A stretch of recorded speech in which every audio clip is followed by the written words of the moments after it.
Olá!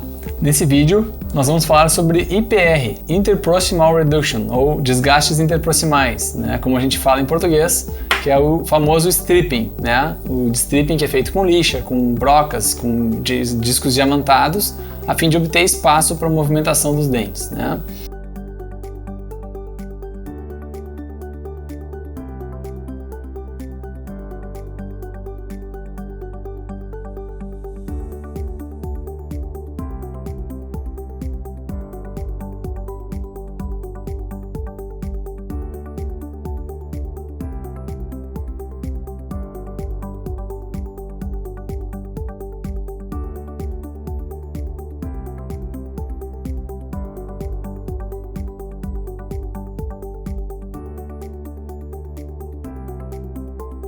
As vantagens de realizar o stripping são obter espaço, ele simplifica e acelera alguns tratamentos, ou seja, a gente tem uma maneira simplificada de obter espaços para alinhar dentes, né? Isso que pode ser discutível, mas ele teoricamente, se a gente não projetar tanto incisivos, a gente teria uma maior estabilidade do tratamento, né? Ele minimiza então essa projeção dentária, corrige discrepâncias de tamanho. Por exemplo, uma pessoa tem uma restauração muito maior num central que no outro, nós podemos aproveitar o stripping para deixar os dois dentes de tamanhos equivalentes, né? Então a gente corrige essas discrepâncias de tamanho, ou até mesmo uma discrepância de Bolton pode ser corrigida com um pouco de IPR. E uma última vantagem que a gente tem aqui é que ele ajuda na correção e redução dos triângulos negros. Uma paciente que já perdeu a papila, tem por doença periodontal ou outros motivos, com o stripping podemos reduzir o tamanho desse black space, desse triângulo negro interproximal. Quais seriam as contraindicações para o desgaste interproximal? Ele está contraindicado em dentes com acesso restrito, onde não conseguiriam acesso direto para fazer um desgaste com disco, talvez eu teria que fazer um desgaste com lixas manuais, né? Pacientes com hipoplasia de esmalte, dentes muito pequenos, dentes com câmara pulpar muito grande, onde eu venho a expor a dentina, né? Então, essas seriam algumas das contraindicações do IPR. Como é que funciona isso? Por que IPR é tão falado em alinhadores, né? A gente busca simplificar com alinhadores. Quando a gente faz um setup, os dentes se movem no software e eles colidem, né? A gente às vezes provoca essa colisão propositalmente, a fim de obter espaço.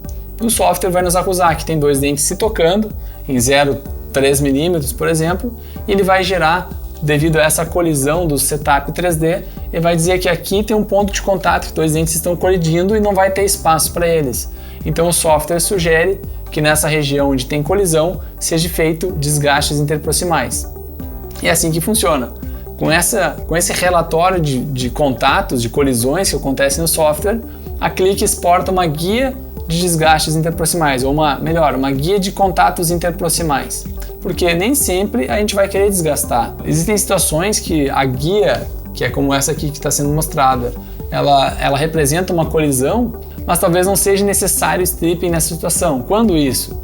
Quando eu estou fechando diastemas. Por exemplo, se o paciente tem um diastema de 3 mm e nós estamos fechando esse diastema, vai ocorrer uma colisão. Mas é claro, eu não preciso desgastar esses dois centrais para evitar essa colisão. Na verdade, a gente quer provocar essa colisão, que estaria representado como se fosse um elástico em cadeia, pressionando bem forte esses dentes um contra o outro para fechar o diastema.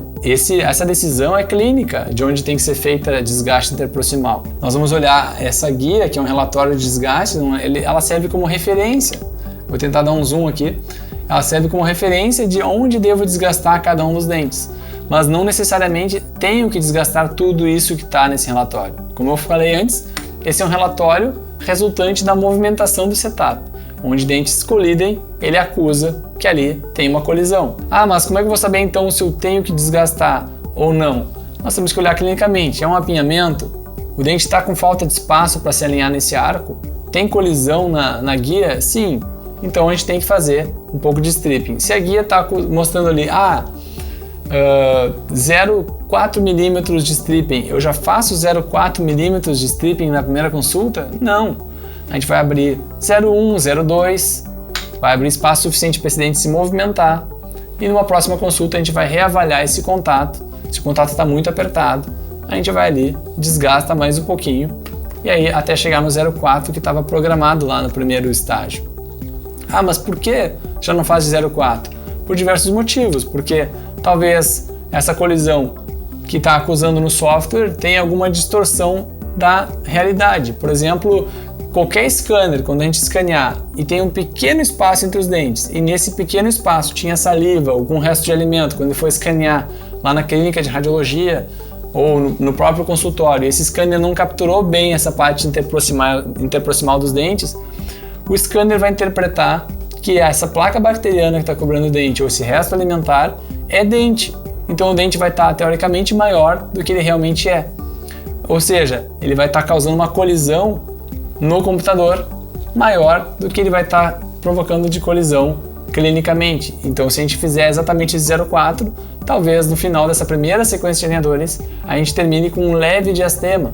E aí nós vamos escanear solicitando novos alinhadores, contraindo esses espaços para fechar o espaço remanescente, o que pode acontecer e acontece às vezes até com certa frequência.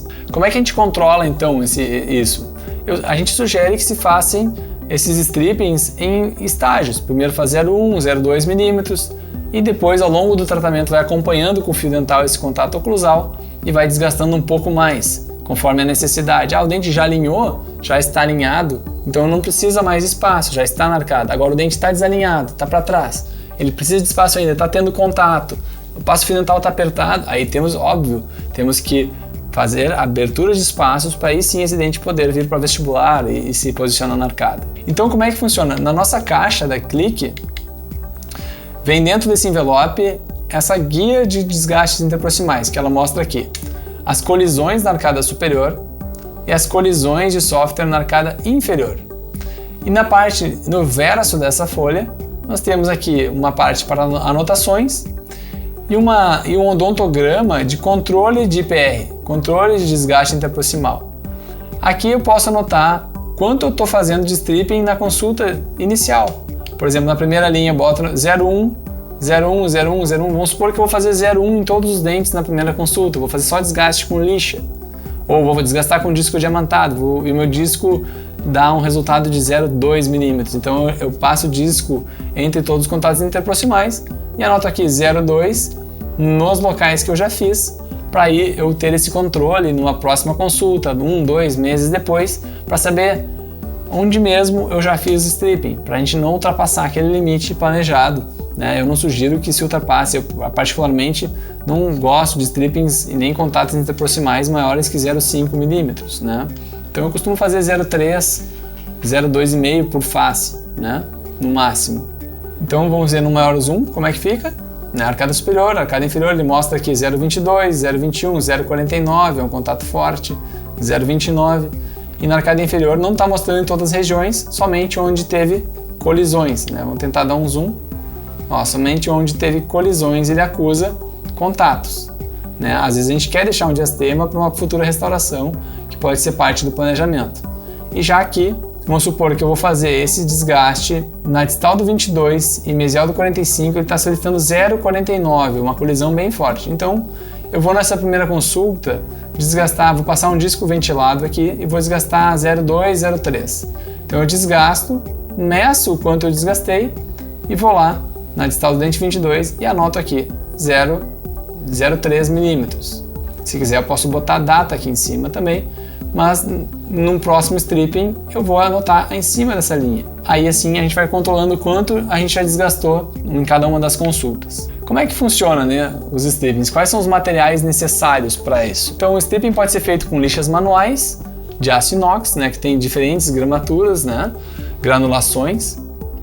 Discos diamantados, eu particularmente gosto muito de discos ventilados, existem monofacetados ou dupla face, ou seja, o monoface ele só corta para um dos lados e o dupla face ele tem poder de corte nas ambas as faces dos discos, ele corta a mesial de um dente e a distal do dente vizinho. Pontas diamantadas também são importantes, a gente gosta muito dessas pontas para dar um acabamento melhor na anatomia dos dentes, né? Então, se a gente vai desgastar de 0 até 0,2 milímetros, lixas manuais são suficientes. De 0,2 a 0,4 milímetros, talvez discos diamantados seja uma alternativa excelente. Desgaste de até 0,5 milímetros, a gente pode usar pontas diamantadas. Eu gosto de usar muito ponta diamantada em dentes que tenham alguma restauração já, uma perda de papila. A gente entra com essa ponta lá na região de papila e sobe rompendo esse contato, esse ponto de contato.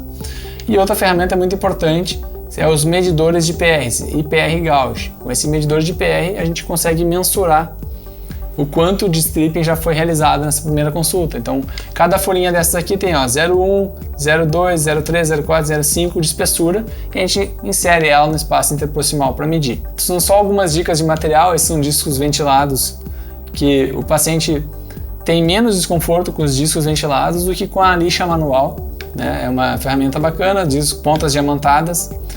Esse aqui é um suporte de lixa da Coral Dent, que a gente pode pegar uma lixa metálica, quebra ela e ele trava uma lixa metálica comum e fica fácil de lixar o espaço interproximal sem machucar lábios e língua do paciente. Então aqui um exemplo clínico do professor Lincoln Nojima. Tava faltando, esses dentes não estavam desgirando, estava faltando espaço aqui para esse dente 41 se alinhar. Então foi lá com o seu porta-lixas, esterilizado, é claro, com a lixinha.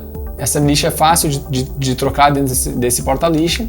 E ele abriu aqui um espaço na mesial e um leve stripping também na distal do central. E aí o paciente volta a usar os alinhadores e aqui é o resultado com o dente já mais bem alinhado nessas arcadas. Essa lixa de aço, por exemplo, ela tem 6 mm, é uma que eu recomendo, uma 6 mm de espessura, né, de altura, né, nesse sentido, transversal. E ela tem uma espessura, por exemplo, de 0,15 mm. Qual é a espessura de uma lixa de aço? 0,15. Então, se eu conseguir passar essa lixa livremente entre os dentes, significa que eu já desgastei 0,15 mm. Se eu quiser desgastar 0,2, 0,3, o que pode ser feito é dobrar essa lixa e passar uma lixa dupla entre esse espaço interproximal. Aí nós teríamos aí 0,2, 0,2,5 ou até 0,3 de desgaste. Como é que a gente confere então? Depois de desgastar com essa lixa, a gente pega o gauge, né, esse medidor, e insere ele no espaço interproximal e vê quando ele entra justo para a gente conseguir ter a mensuração e aí sim a gente anota lá na guia o quanto de desgaste a gente obteve, certo? Aqui um exemplo clínico, né? O IPR não é novidade nos alinhadores, também já é usado com aparelhagem fixa e ele está aqui inserindo o guia para fazer essa mensuração. O que é importante, né, lembrar aqui sobre o stripping?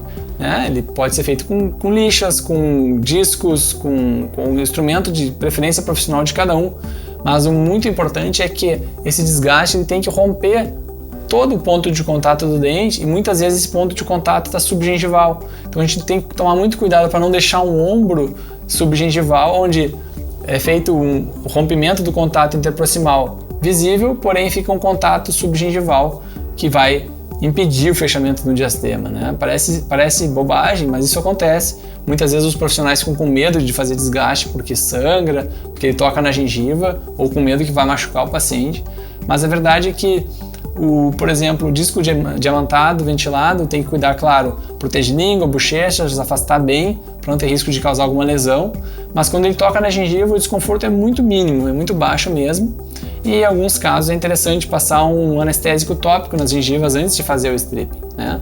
E em casos extremos, sim, alguns doutores anestesiam até a gengiva para poder fazer um stripping mais subgengival, né? Mas na maior parte dos casos eu não tenho usado nenhum tipo de anestésico. Eu gosto muito do disco ventilado, um tamanho pequeno, porque ele fica mais fácil de controlar ele, não ter risco de bater em lábios, bochecha e língua, né?